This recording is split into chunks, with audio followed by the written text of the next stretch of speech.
আমাদের জাত শত্রু আওয়ামী লীগ। আমার দলের নেতাকর্মীদের উদ্দেশ্যে আমি বলতেছি, ভাই এত কিসের পীড়িত আপনাদের আওয়ামী লীগের সঙ্গে? ওরা আমাদের কালছাপ।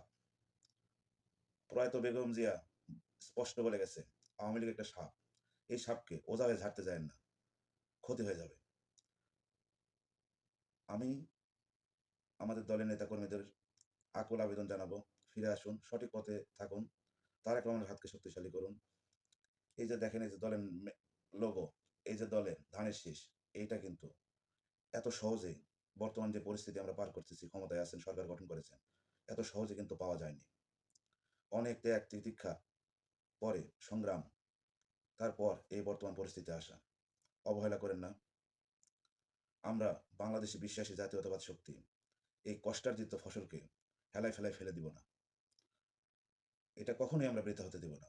তাই আমাদের নেতার সুরে আবারও বলতে চাই, করব কাজ, গর্ব দেশ, সবার আগে বাংলাদেশ।